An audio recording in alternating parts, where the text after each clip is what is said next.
ನಮಸ್ತೆ, welcome back to my channel ಧೃತಿಯ all in one Kannada vlogs. ಎಲ್ಲರೂ ಹೇಗಿದ್ದೀರಾ? ಎಲ್ಲರೂ ಚೆನ್ನಾಗಿದ್ದೀರಾ ಅಂತ ಭಾವಿಸ್ತಾ ಇವತ್ತಿನ ವ್ಲಾಗ್ ಅನ್ನ ಸ್ಟಾರ್ಟ್ ಮಾಡ್ತಾ ಇದ್ದೀನಿ. ಸೊ ಇವತ್ತು ಬಂದು question and answer round.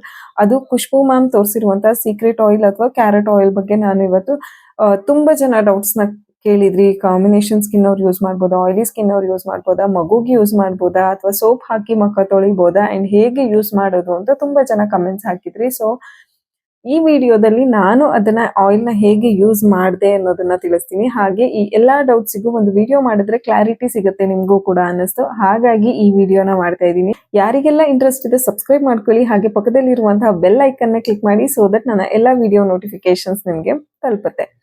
S, ಯಾರಿಗೆಲ್ಲ ಈ ಕ್ಯಾರೆಟ್ ಆಯಿಲ್ ನ ಯೂಸ್ ಮಾಡ್ಬೇಕು ಅನ್ಸಿದೆ ಅನ್ನೋದು ಹೇಗೆ ವರ್ಕ್ ಆಗುತ್ತೆ ಅನ್ನೋ ಕ್ಯೂರಿಯಾಸಿಟಿ ಇದೆ ಅಂತವರು, ಇಂಟ್ರೆಸ್ಟ್ ಇರೋರು ಐ ಕಾರ್ಡ್ ಅಲ್ಲಿ ನನ್ನ ವಿಡಿಯೋ ಲಿಂಕ್ ನ ಹಾಕಿರ್ತೀನಿ, ಹೋಗಿ ಚೆಕ್ ಮಾಡ್ಕೋಬಹುದು. ನಂತರ ಈ ವಿಡಿಯೋನ ನೀವು ನೋಡ್ಬೋದು.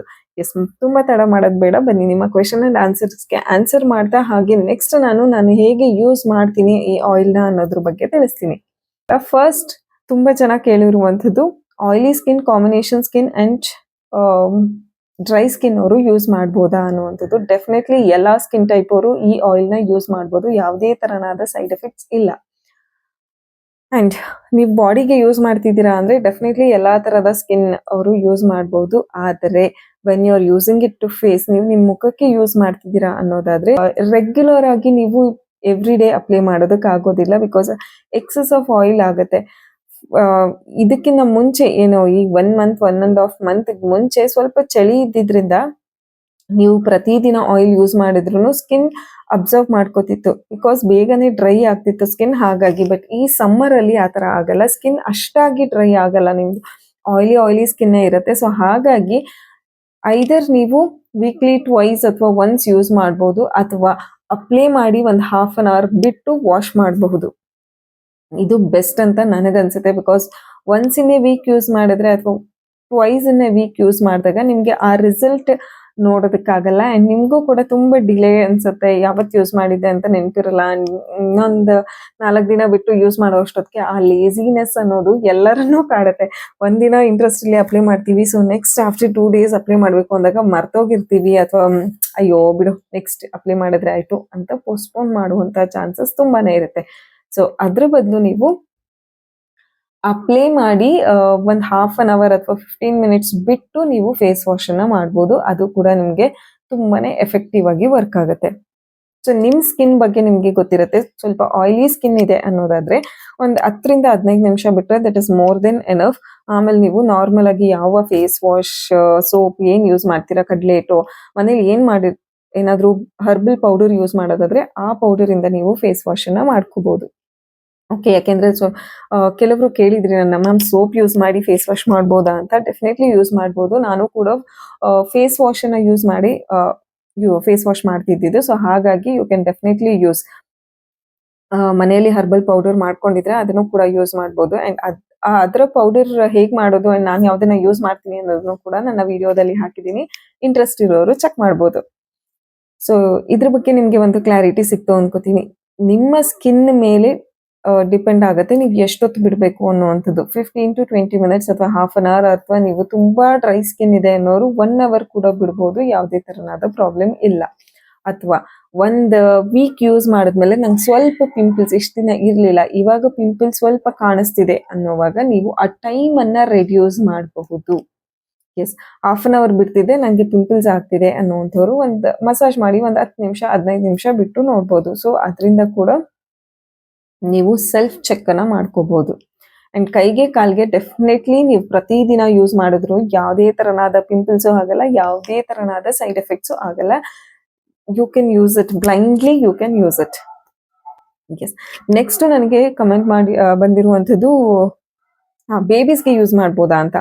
ಎಸ್, ಮಕ್ಕಳಿಗೆ ಯೂಸ್ ಮಾಡುವಾಗ ಜನರಲಿ ಮಕ್ಕಳು ಹುಟ್ಟಿದಾಗ ತುಂಬಾ ಸೆನ್ಸಿಟಿವ್ ಸ್ಕಿನ್ ಇರುತ್ತೆ. ಸೊ ನಾವೆಲ್ಲ ಹೇಗೆ ಅಂದ್ರೆ ಹಾಸ್ಪಿಟಲ್ ಇಂದ ಮನೆಗೆ ಡೆಲಿವರ್ ಆದ ತಕ್ಷಣ ಆಲ್ಮೋಸ್ಟ್ 5 to 6 ಡೇಸ್ ಆಗಿರುತ್ತೆ. ನಾರ್ಮಲ್ ಆಗ್ಲಿ ಸಿ ಸೆಷನ್ ಆಗ್ಲಿ 5 to 6 ಡೇಸ್ ಆಗಿರುತ್ತೆ. ಸೊ ಆ 6 ಅಥವಾ 7 ಡೇಸ್ ಮೇಲೆ ನಾವು ನಾರ್ಮಲ್ ಆಯಿಲ್ ಮಸಾಜ್ ಅನ್ನ ಸ್ಟಾರ್ಟ್ ಮಾಡ್ಕೊಂಡಿರ್ತೀವಿ. ಹರಳೆಣ್ಣೆ ಆಗ್ಬೋದು, ಕೋಕೋನಟ್ ಆಯಿಲ್, ಆಲಿವ್ ಆಯಿಲ್, ಬಾದಾಮ್ ಆಯಿಲ್. ಸೊ ಒಂದೊಂದ್ ಕಡೆ ಅವರವರ ರೀಜನ್ಗೆ ತಕ್ಕನಂಗೆ ಯಾವ ಆಯಿಲ್ ಅವರು ಪ್ರಾಕ್ಟೀಸ್ ಮಾಡಿರ್ತಾರೆ ಮೊದಲಿಂದನೂ ಆ ಆಯಿಲ್ನ ಯೂಸ್ ಮಾಡಿ ಮಸಾಜ್ ಮಾಡ್ತಿರ್ತೀವಿ. ಬಟ್ ಇದು ಸ್ವಲ್ಪ ಎಕ್ಸ್ಟ್ರಾ, ಯಾಕೆಂದ್ರೆ ಕ್ಯಾರೆಟ್ ಬೀಟ್ರೂಟ್ ಎಲ್ಲವನ್ನು ಹಾಕಿರ್ತೀವಿ. ಸೊ ಅಷ್ಟು ಪುಟ್ಟ ಮಗು ಮೇಲೆ ನಾವು ಎಕ್ಸ್ಪೆರಿಮೆಂಟ್ ಮಾಡೋದಕ್ಕೆ ಡೆಫಿನೆಟ್ಲಿ ಆಗಲ್ಲ. ಸೊ ಹಾಗಾಗಿ ಮಗುಗೆ ಒಂದು 9 ಮಂತ್ಸ್ ಅಥವಾ 10 ಮಂತ್ಸ್ ಅಥವಾ 1 ವರ್ಷ ಬಿಟ್ಟುನು ಕೂಡ ನೀವು ಈ ಆಯಿಲ್ನ ಯೂಸ್ ಮಾಡ್ಬೋದು. 1 ವರ್ಷ ಆದ್ಮೇಲೆ ಡೆಫಿನೆಟ್ಲಿ ನೀವು ಯೂಸ್ ಮಾಡ್ಬೋದು. ಅಂಡ್ ನನ್ನ ಮಗನಿಗೆ ಈಗ 2.5 year old ಅಂಡ್ ಅವನಿಗೆ ನಾನು ಆಯಿಲ್ನ ಯೂಸ್ ಮಾಡ್ತಾ ಇದ್ದೀನಿ. ಯಾವುದೇ ತರನಾದ ಸೈಡ್ ಎಫೆಕ್ಟ್ಸ್ ಆಗಿಲ್ಲ. ಬಟ್ 1 ವರ್ಷ ತನಕ ಯೂಸ್ ಮಾಡ್ದಲೇ ಇರುವಂಥದ್ದು ಒಳ್ಳೇದು ಅಂತ ನನ್ನ ಅಭಿಪ್ರಾಯ. ಇಲ್ಲ ನಾನು ಟ್ರೈ ಮಾಡ್ಲೇಬೇಕು ಅನ್ನೋದಾದ್ರೆ ನೀವು ಒಂದು 5 ಮಂತ್ಸ್ ಅಥವಾ 9 ಮಂತ್ಸ್ ಆದ್ಮೇಲೆ ಟ್ರೈ ಮಾಡುವಂಥದ್ದು ಸೂಕ್ತ ಅಂತ ನಾನು ಹೇಳ್ತೀನಿ. ಸೊ ನಿಮ್ ಡೌಟ್ಸ್ ಎಲ್ಲ ಕ್ಲಿಯರ್ ಆಯ್ತು ಅನ್ಕೋತೀನಿ. ನೆಕ್ಸ್ಟ್ ಬಂದು ಮ್ಯಾಮ್ ನಾನು ಡೈಲಿ ಯೂಸ್ ಮಾಡುವಂತಹ ಕ್ರೀಮ್ ನ ಯೂಸ್ ಮಾಡ್ಬೋದಾ ಅಂತ ಕೆಲವರು ಕೇಳಿದ್ರೆ, ಡೆಫಿನೆಟ್ಲಿ ನೀವು ಡೈಲಿ ಯೂಸ್ ಮಾಡುವಂತಹ ಕ್ರೀಮ್ ಅನ್ನ ಯೂಸ್ ಮಾಡ್ಬೋದು. ಬಿಕಾಸ್ ನಾನು ಕೂಡ ಅದನ್ನೇ ಯೂಸ್ ಮಾಡಿದ್ದು.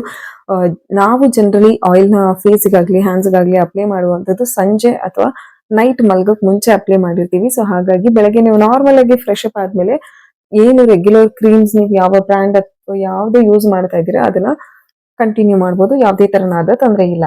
ಅಂಡ್ ಪಾಪಗ್ ಮಸಾಜ್ ಮಾಡ್ಬೋದಾ? ನಾನು ಆನ್ಸರ್ ಮಾಡಿದ್ದೀನಿ. ಸೋಪ್ ಹಾಕ್ಬೋದಾ? ಎಸ್, ಡೆಫಿನೆಟ್ಲಿ ಸೋಪ್ ನೀವು ರೆಗ್ಯುಲರ್ ಆಗಿ ಏನ್ ಯೂಸ್ ಮಾಡ್ತಾ ಇದ್ದೀರಾ, ಸೋಪ್ ಆಗ್ಬೋದು ಅಥವಾ ಫೇಸ್ ವಾಶ್ ಆಗ್ಬೋದು ಅಥವಾ ಕಡಲೆ ಪೌಡರ್ಸ್ ಯಾವ್ದಾದ್ರು ಹರ್ಬಲ್ ಪೌಡರ್ ನೀವು ಮಾಡ್ಕೊಂಡಿದ್ರೆ ಮನೆಯಲ್ಲಿ ಅದನ್ನು ಕೂಡ ಯೂಸ್ ಮಾಡಬಹುದು. ಪಿಂಪಲ್ ಆಗ್ತಿದೆಯಾ ಮೇಡಮ್ ಅಂತ ಕೆಲವರು ಕೇಳಿದ್ರೆ, ಎಸ್ ಪಿಂಪಲ್ ಆಗತ್ತೆ. ಯಾವಾಗ ನಿಮ್ ಫೇಸ್ಗೆ ಎಕ್ಸಸ್ ಆಯಿಲ್ ಅನ್ಸುತ್ತೋ ಅವಾಗ ಪಿಂಪಲ್ ಆಗುತ್ತೆ. ಸೊ ಅದನ್ನ ನೀವೇ ಡಿಸೈಡ್ ಮಾಡ್ಕೊಳ್ಳಿ ಎಷ್ಟೊತ್ತು ಅಪ್ಲೈ ಮಾಡ್ಬೋದು ಅಂತ. ಚಳಿಗಾಲದಲ್ಲಿ ನೀವು ನೈಟ್ ಅಪ್ಲೈ ಮಾಡಿ ಮಾರ್ನಿಂಗ್ ತೊಳೆದಿದ್ರು ಏನು ಅಂತ ಪಿಂಪಲ್ಸ್ ಅಫೆಕ್ಟ್ ಆಗ್ತಿರ್ಲಿಲ್ಲ. ಬಟ್ ಈಗ ಸಮ್ಮರ್ ಇರೋದ್ರಿಂದ ಫೇಸ್ ಏನ್ ಅಷ್ಟೊಂದು ಡ್ರೈ ಆಗಲ್ಲ. ಸೊ ಹಾಗಾಗಿ ನೋಡಿ ಅಪ್ಲೈ ಮಾಡ್ಕೊಳ್ಳಿ. ಹೇಗೆ ಅಪ್ಲೈ ಮಾಡೋದು ಅನ್ನೋದನ್ನ ಕೂಡ ನಾನು ಹೇಳಿದ್ದೀನಿ. ಸೊ ಆಲ್ಮೋಸ್ಟ್ ಎಲ್ಲಾ ಕ್ವೆಶನ್ಗೆ ನಾನು ಆನ್ಸರ್ ಮಾಡಿದ್ದೀನಿ ಅನ್ಕೋತೀನಿ. ಇನ್ನೂ ಏನಾದ್ರು ಡೌಟ್ಸ್ ಇದ್ರೆ ನೀವು ಕಮೆಂಟ್ ಮಾಡ್ಬೋದು. ಅಂಡ್ ಇನ್ನೊಬ್ರು ಕೇಳಿದ್ರು, ma'am orange peel powder use ಮಾಡ್ಬೋದಾ ಮನೇಲೆ ಮಾಡಿರುವಂತದ್ದು? ನನ್ನ ಹತ್ರ ಆರೆಂಜ್ ಪೀಲ್ ನಮಗೆ ಸಿಕ್ತಿಲ್ಲ ಅಂತ. ಎಸ್, ಡೆಫಿನೆಟ್ಲಿ ಆರೆಂಜ್ ಸಿಪ್ಪೆ ನಿಮಗೆ ಫ್ರೆಶ್ ಆಗಿ ಸಿಕ್ತಿಲ್ಲ ಅಂದ್ರೆ ಆರೆಂಜ್ ಪೌಡರ್ ನ ಯೂಸ್ ಮಾಡ್ಬೋದು. ಆದರೆ ಫಿಲ್ಟರ್ ಮಾಡುವಾಗ ನೀವು ಕಾಟನ್ ಕ್ಲೋತ್ ಯೂಸ್ ಮಾಡ್ಬೇಕಾಗುತ್ತೆ. ಇಲ್ಲಾಂದ್ರೆ ಅಪ್ಲೈ ಮಾಡುವಾಗ ನಿಮ್ಗೆ ಪೌಡರ್ದು ಫೀಲ್ ಆಗುತ್ತೆ. ಎಕ್ಸಸ್ ಏನೋ ಒಂದು ಪೌಡರ್ ಮಿಕ್ಸ್ ಆಗಿದೆ ಆಯಿಲ್ ಅಲ್ಲಿ ಅನ್ನುವಂಥದ್ದು ನಿಮ್ಗೆ ಫೀಲ್ ಆಗುತ್ತೆ. ಸೊ ಹಾಗಾಗಿ ಕಾಟನ್ ಕ್ಲೋತ್ ನಲ್ಲಿ ಫಿಲ್ಟರ್ ಮಾಡ್ಕೊಂಡ್ರೆ ನಿಮ್ಗೆ ಆ ಫೀಲಿಂಗ್ ಇರಲ್ಲ. ನಾರ್ಮಲ್ ಆಯಿಲ್ ನ ಹೇಗೆ ಅಪ್ಲೈ ಮಾಡ್ತಿರೋ ಹಾಗೆ ಈಸಿಯಾಗಿ ಅಪ್ಲೈ ಮಾಡ್ಬೋದು. ಅಂಡ್ ಮುಖದ ಮೇಲೆ ಏನು ಅದ ಪೌಡರ್ ಫೀಲ್ ನಿಮ್ಗೆ ಪೌಡರ್ ಏನೇನೋ ಇದೆ ಆಯಿಲ್ ಅಲ್ಲಿ ಅನ್ನೋ ತರದ್ದು ಫೀಲ್ ಆಗಲ್ಲ. ಸೊ ಹಾಗಾಗಿ ಬಟ್ಟೆಯಲ್ಲಿ ಫಿಲ್ಟರ್ ಮಾಡ್ಕೊಳ್ಳುವಂಥದ್ದು ಒಳ್ಳೇದು. ಆರೆಂಜ್ ಸಿಪ್ಪೆ ಹಾಕಿದ್ರೆ ನೀವು ನಾರ್ಮಲ್ ಫಿಲ್ಟರ್ ಅಲ್ಲಿ ಫಿಲ್ಟರ್ ಮಾಡ್ಕೋಬಹುದು. ಸೊ ಇದೆಲ್ಲ ಕ್ವೆಶನ್ಸ್ಗೆ ನಿಮ್ಗೆ ಕ್ಲಾರಿಟಿ ಸಿಕ್ತು ಅನ್ಕೋತೀನಿ. ಮತ್ತೆ ನಿಮ್ಗೆ ಏನಾದ್ರು ಡೌಟ್ ಇದ್ರೆ ನೀವು ನನಗೆ ಕಮೆಂಟ್ ಮೂಲಕ ಕೇಳ್ಬಹುದು. ಎಸ್, ನೆಕ್ಸ್ಟ್ ನಾನು ಹೇಗೆ ಯೂಸ್ ಮಾಡ್ತೀನಿ ಈ ಕ್ರೀಮ್ ನ ಈ ಆಯಿಲ್ ನ ಅನ್ನೋದನ್ನ ತಿಳಿಸ್ತೀನಿ ಅಂತ ಹೇಳಿದೆ. ಎಸ್, ನಾನು ಪ್ರತಿದಿನ ಮಾರ್ನಿಂಗ್ ಅಂಡ್ ನೈಟ್ ಈ ಖುಷ್ಬು ಮ್ಯಾಮ್ ತೋರಿಸಿರುವಂತಹ ಸೀಕ್ರೆಟ್ ಆಯಿಲ್ ನ ಯಾವ್ದಾದ್ರು ಬಾಡಿ ಲೋಷನ್ ಜೊತೆ, ಇಂಥದ್ದೇ ಅಂತ ಬಾಡಿ ಲೋಷನ್ ಇಲ್ಲ, ನಾನು ರ್ಯಾಂಡಮ್ ಆಗಿ ಬಾಡಿ ಲೋಷನ್ಸ್ ನ ಯೂಸ್ ಮಾಡ್ತಾ ಇರ್ತೀನಿ. ಸೊ ಆ ಬಾಡಿ ಲೋಷನ್ ಜೊತೆ ಒಂದು 3 to 4 ಡ್ರಾಪ್ಸ್ ಮಿಕ್ಸ್ ಮಾಡಿ ನಾನು ಬಾಡಿಗೆ ಕೈಗೆ ಮತ್ತೆ ಕಾಲಿಗೆ ಯೂಸ್ ಮಾಡ್ತೀನಿ. ಅದು ಬಿಟ್ಟರೆ ಫೇಸಿಗೆ ಜನರಲಿ ಈವ್ನಿಂಗ್ ಅಪ್ಲೈ ಮಾಡಿ. ಈಗ ಸ್ವಲ್ಪ ಸಮ್ಮರ್ ಆಗಿರೋದ್ರಿಂದ ಈವ್ನಿಂಗ್ ಅಪ್ಲೈ ಮಾಡಿ ಒಂದು 10 ನಿಮಿಷ ಬಿಟ್ಟು ವಾಶ್ ಮಾಡ್ತೀನಿ. ತೋರಿಸ್ತೀನಿ. ಸೊ ನಾನು ಹೇಳಿದ್ರು ತುಂಬಾ ಜನ ಮ್ಯಾಮ್ ಹೇಗೆ ಯೂಸ್ ಮಾಡ್ತೀರಾ ತೋರಿಸಿ ಅಂತ ಕೇಳೋರು ಇರ್ತಾರೆ. ಸೊ ಹಾಗಾಗಿ ನಾನು ತೋರಿಸ್ತಾ ಇದ್ದೀನಿ. ಜನರಲಿ ಮನೆಯಲ್ಲಿ ನಾವೆಲ್ಲ ಹೇರ್ಸ್ನ ಮೇಲೆ ಕಟ್ಬಿಡ್ತೀವಿ. ಬಿಕಾಸ್ ಸಮ್ಮರ್ ಆಗಿರೋದ್ರಿಂದ ತುಂಬಾನೇ ಹಿಂಸೆ ಅನ್ಸುತ್ತೆ ಫ್ರೀ ಹೇರ್ಸ್ ಬಿಡುವಂಥದ್ದು. ಸೊ ಜನರಲಿ ನಾನು ಮನೆಯಲ್ಲಿ ಹೀಗೆ ಹೇರ್ ಟೈ ಮಾಡ್ಕೊಂಡಿರ್ತೀನಿ. ಎಸ್, ಹ್ಯಾಂಡ್ಸ್ ಅಂಡ್ ಲೆಗ್ಸ್ಗೆ ನಾನು ಏನ್ ಮಾಡ್ತೀನಿ ಅಂತ ಹೇಳಿದೆ. ಸೊ ಹ್ಯಾಂಡ್ಸ್ ಅಂಡ್ ಲೆಗ್ಸ್ಗೆ ನಾನು ಜನರಲಿ ಈ ತರ ಯಾವ್ದಾದ್ರು ಬಾಡಿ ಲೋಷನ್ ನಂಗೆ ಎಷ್ಟು ಕ್ವಾಂಟಿಟಿ ಬೇಕೋ ಅಷ್ಟು ಕ್ವಾಂಟಿಟಿಯಲ್ಲಿ ತಗೊಂಡು, ಸೊ ಈ ಸೀಕ್ರೆಟ್ ಆಯಿಲ್ ನ ಈ ತರ ಒಂದು 2-3-4 ಡ್ರಾಪ್ಸ್ ಹಾಕೋತೀನಿ. ವಿಂಟರ್ ಅಲ್ಲಿ ಸ್ವಲ್ಪ ಜಾಸ್ತಿ ಬೇಕಾಗ್ತಿತ್ತು. ಬಟ್ ಈಗ ಸಮ್ಮರ್ ಆಗಿರೋದ್ರಿಂದ ಒಂದು 4 to 5 ಡ್ರಾಪ್ಸ್ ಸಫಿಷಿಯಂಟ್ ಅನ್ಸುತ್ತೆ.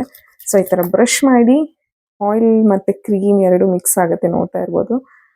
ನಿಮ್ಗೆ ಆಯಿಲ್ ಸಪ್ರೇಟ್ ಕ್ರೀಮ್ ಸಪ್ರೇಟ್ ಇಲ್ಲ. ಸೊ ಜಸ್ಟ್ ಈ ತರ ಬ್ರಷ್ ಮಾಡಿ ನೀವು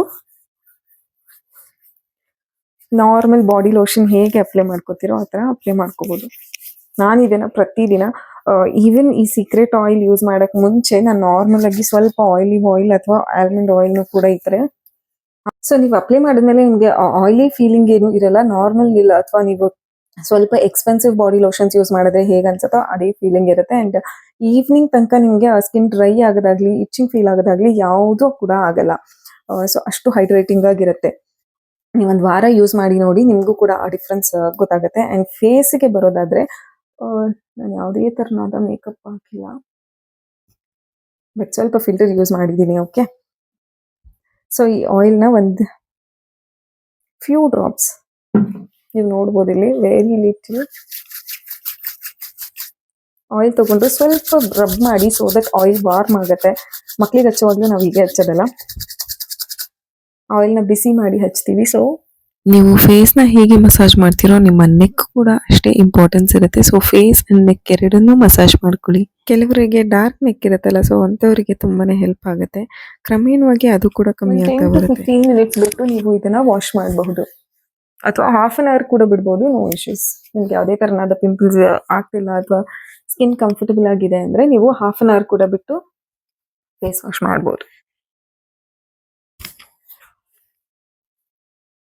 ಈವನ್ ನಿಮಗೆ ನೀವೇನಾದರೂ ಕಾಜಲ್ ಅಪ್ಲೈ ಮಾಡಿದರೆ ಈ ಆಯಿಲಿಂದನೇ ಕೂಡ ರಬ್ ಮಾಡ್ಬೋದು. ನಾನು ಯಾವುದೇ ಥರನಾದ ಕಾಜಲ್ ಯೂಸ್ ಮಾಡಿಲ್ಲ, ಸೊ ಕಾಜಲ್ ಕಾಜಲ್ ಏನೂ ಇಲ್ಲ. ಸೊ ಇನ್ ಕೇಸ್ ನೀವು ಕಾಜಲ್ ಅಪ್ಲೈ ಮಾಡಿರ್ತೀರ, ಬರೋ ಅಷ್ಟರಲ್ಲಿ ಸ್ವಲ್ಪ ಡೆಫಿನೆಟ್ಲಿ ಸ್ವಲ್ಪ ಹೋಗಿರುತ್ತೆ, ಇನ್ನೊಂದು ಸ್ವಲ್ಪ ಇರುತ್ತೆ ಅನ್ನುವಾಗ ನೀವು ಈ ಆಯಿಲಿಂದನೇ ಕಾಜಲ್ನ ರಿಮೂವ್ ಮಾಡಿ ಒಂದು ಟಿಶ್ಯೂ ಪೇಪರಲ್ಲಿ ವೈಪ್ ಮಾಡಿದ್ರೆ ಕ್ಲಿಯರ್ ಆಗುತ್ತೆ. ಡೈರೆಕ್ಟ್ಲಿ ಆಯಿಲ್ ಕೂಡ ನಿಮಗೆ ಸ್ಕಿನ್ಗೆ ಹೆಲ್ಪ್ ಆಗುತ್ತೆ. ಆ್ಯಂಡ್ ಈ ಮಸಾಜ್ ಮಾಡೋದ್ರಿಂದ ಬ್ಲಡ್ ಸರ್ಕ್ಯುಲೇಷನ್ ಚೆನ್ನಾಗಾಗುತ್ತೆ. ನಾವು ಆಯಿಲ್ ಅಪ್ಲೈ ಮಾಡಲಿಲ್ಲ ಅಂದರೆ ಜನರಲಿ ಮಸಾಜ್ ಮಾಡಲ್ಲ, ಕ್ರೀಮ್ನ ಸಾಫ್ಟಾಗಿ ಹಚ್ಕೊಂಡು ಬಿಟ್ಬಿಡ್ತೀವಿ ಅಷ್ಟೇ. ಅಥವಾ ಫೇಸ್ ವಾಶ್ ಆದರೆ ಒಂದು ನಿಮಿಷ ಫೇಸ್ನ ರಬ್ ಮಾಡಿ ವಾಶ್ ಮಾಡ್ತೀವಿ ಅಷ್ಟೇ, ಮಸಾಜ್ ಮಾಡೋಕ್ಕೆ ಹೋಗಲ್ಲ. ಬಟ್ ನೀವು ಆಯಿಲ್ ಅಪ್ಲೈ ಮಾಡೋಕ್ಕೆ ಶುರು ಮಾಡಿದ್ರೆ ನೀವು ಜನರಲಿ ಒಂದು 2 ನಿಮಿಷ ಆದರೂ ಹಿಂಗೆ ಮಸಾಜ್ ಮಾಡಿರ್ತೀರ. ಸೊ ಈ ಮಸಾಜಿಂದ ನಿಮ್ಮ ಬ್ಲಡ್ ಸರ್ಕ್ಯುಲೇಷನ್ ಸ್ಕಿನ್ಗೆ ಚೆನ್ನಾಗಾಗುತ್ತೆ. ಸೊ ಅದು ಕೂಡ ನಿಮಗೆ ಒಂದು ಪಾಸಿಟಿವ್ ರಿಸಲ್ಟನ್ನು ಕೊಡುತ್ತೆ. ಸೊ ಇದಾಗಿತ್ತು ನನ್ನ question and answer vlog. And ಯಾರಿಗೆಲ್ಲ ಇನ್ನೂ ಡೌಟ್ಸ್ ಇದೆ ಈ ಆಯಿಲ್ ಬಗ್ಗೆ ಕಮೆಂಟ್ ಮೂಲಕ ಕೇಳ್ಬೋದು. ಹಾಗೆ ನನ್ನ ಮಗುಗೆ ನಾನು ಇದನ್ನು ಹೇಗೆ ಯೂಸ್ ಮಾಡ್ತೀನಿ ಅನ್ನೋದನ್ನು ಕೂಡ ಬೇಕಿದ್ರೆ ಸಪ್ರೇಟ್ ವಿಡಿಯೋ ಮಾಡ್ತೀನಿ. ಇಲ್ಲ ಇವತ್ತು ನನ್ನ ಮಗ ಇಲ್ಲ, ಆಚೆ ಹೋಗಿದ್ದಾನೆ, ಸೊ ಹಾಗಾಗಿ ಅವ್ನು ಅಪ್ಲೈ ಮಾಡಿ ತೋರಿಸ್ತೀನಿ. ಜನರಲಿ ಅವನಿಗೂ ಕೂಡ ಇದೇ ಥರ ಯೂಸ್ ಮಾಡ್ತೀನಿ, ಕ್ರೀಮ್ ಜೊತೆಗೆ ಅಥವಾ ಬರೀ ಆಯಿಲ್. ನೈಟಲ್ಲಿ ಬರೀ ಆಯಿಲ್ನ ಅಪ್ಲೈ ಮಾಡ್ತೀನಿ ಲೈಟಾಗಿ. ಸೊ ಈ ವಿಡಿಯೋ ನಿಮಗೆ ಹೆಲ್ಪ್ಫುಲ್ ಆಯಿತು ಅನ್ಕೋತೀನಿ. ಹೆಲ್ಪ್ಫುಲ್ ಆಗಿದ್ರೆ ಮತ್ತಷ್ಟು ಜನಕ್ಕೆ ಶೇರ್ ಮಾಡಿ, ಹಾಗೆ ಸಬ್ಸ್ಕ್ರೈಬ್ ಮಾಡ್ಕೊಳ್ಳಿ. Thank you so much for watching. And ಮತ್ತೆ ಇದೇ ಥರ ಇನ್ಫಾರ್ಮೇಟಿವ್ ವಿಡಿಯೋಸ್ ಜೊತೆ ನಿಮಗೆ ಸಿಗ್ತೀನಿ. Thank you so much. See you.